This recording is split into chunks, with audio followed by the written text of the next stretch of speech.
everyone, it's Miss Maria from Main Street Arts. Thank you for joining me again today. Today we are going to be doing marker dyed banners, and here is my example.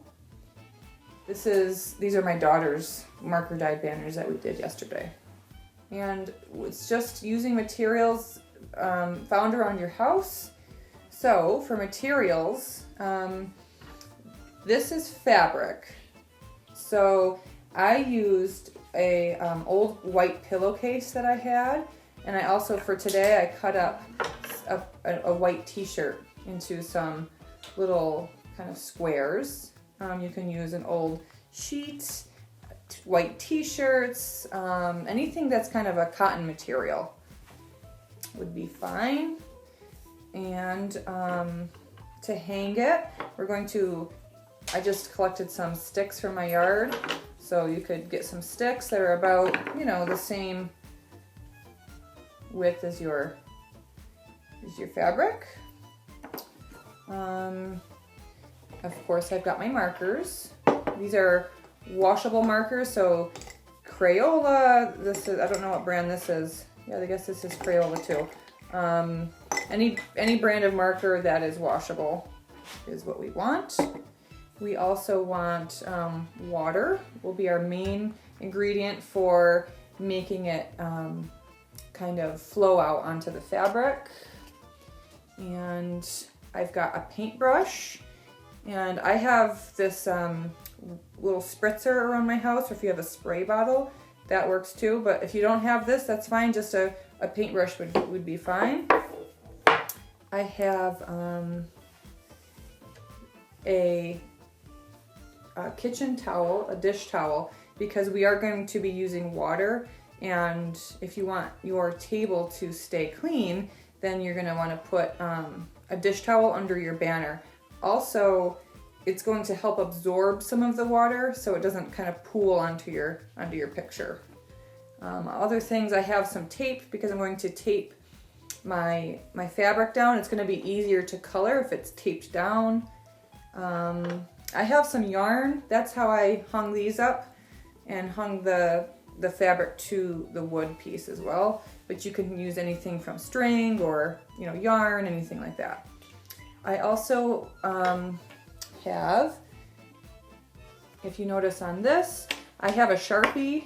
So the Sharpie marker is permanent, so it will not run when you put water on it. Okay, so I think that's about all the materials that we're going to need. So let's get started. All right, so for your first step, you're going to take your fabric onto your table, and if you have some masking tape, you can tape the entire edge of your fabric down onto the table. This is going to help it so it doesn't kind of bunch up when you're trying to add color to it. And I'm just going around the edges, and I'm going to kind of pull it tight as I tape it. And if you don't have masking tape, that is fine. You just have to be a little bit more careful when you're adding color to your piece that it doesn't bunch up underneath you. So at this point, if you have a Sharpie, you can draw. So you can draw, I think this could be a really cool landscape. You can draw an imaginative scene. For my other banner I showed you, I have this block, this little star-shaped block that I traced. So you can trace shapes, found objects. Maybe I'll do that. Maybe I'll take my tape and I'll trace it. So there's a nice circle. Maybe I'll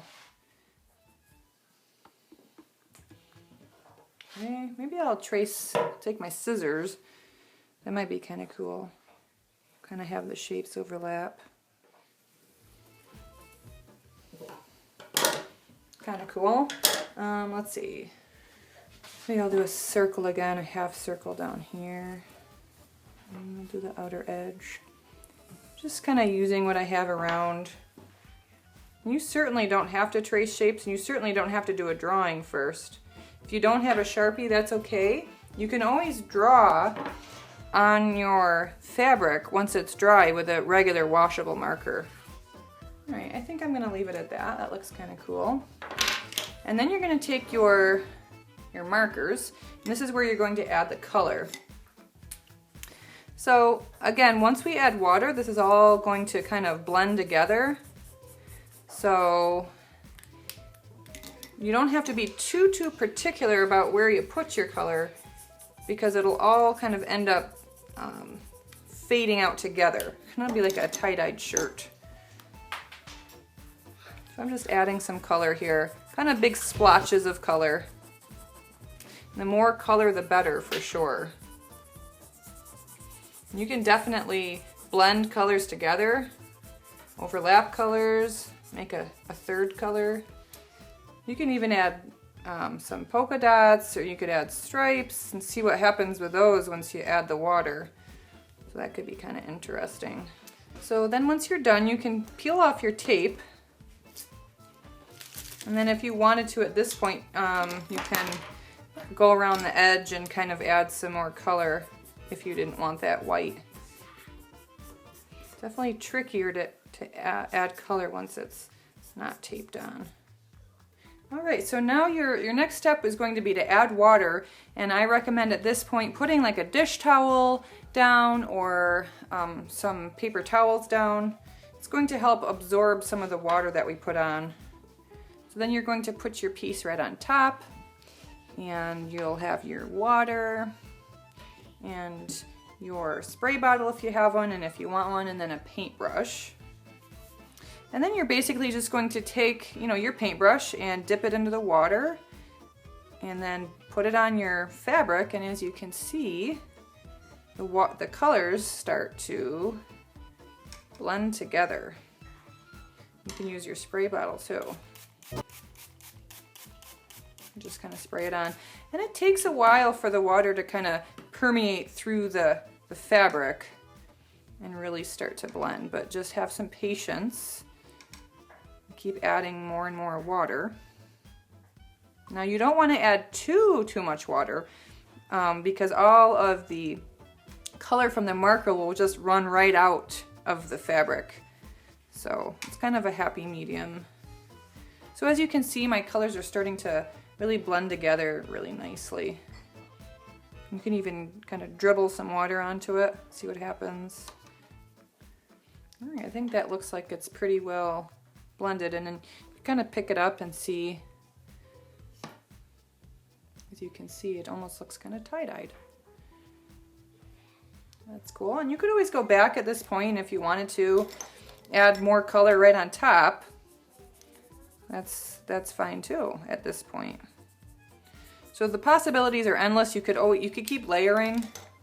You could go back in with your Sharpie at this point if you wanted to.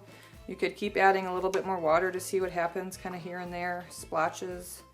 And as the water kind of soaks through the fabric, it's going to do some really cool and surprising things. As you can see, Penny here is drawing on hers. Looks like she's going to be doing a landscape. She's going to add some color.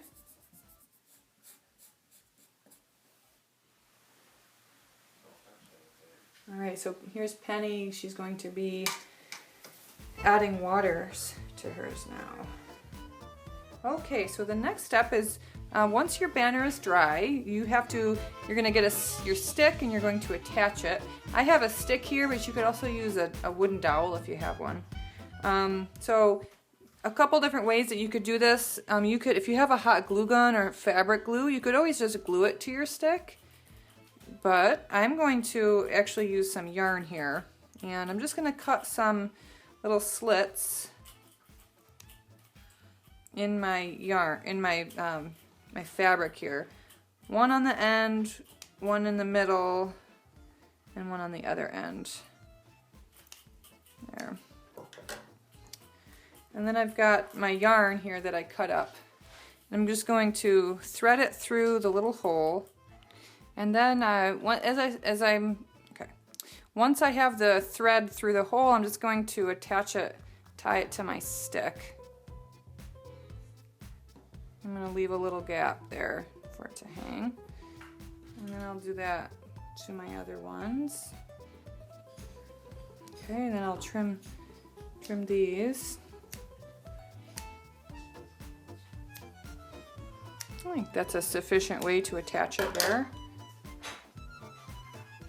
And then I'll take a longer piece of yarn and I'll tie one end over here and the one end of the stick. And then I can tie another end over here, and I'll leave a little bit of room there so it could hang on a tack, or these look really awesome in a window. They're kind of like little sun catchers. So you could hang it from a window. So there you go. That is attached. Okay, so here I have my finished piece and Penny's finished piece. And as you can see, Penny chose to put beads on her hanging thing here, so that's definitely an option. And I just chose some yarn for mine. But these are just some ideas. The possibilities are endless with this, and it's just important to just kind of have fun and experiment a little bit. Thank you again for joining me today. I hope you had fun learning about this really cool technique of water and marker on fabric. There's lots you can do with it. These are just some ideas. These look really, really awesome in windows. They're kind of, the sun shines through the marker and it looks really cool. It's kind of like a nice sun catcher. So if you have a window to hang these in, that would be great. Or they can go on the wall. So if you have any of these that you do at home, please feel free to put them in our comments or send pictures of them through our email. We'd love to see what you're working on. And until next time, thanks again.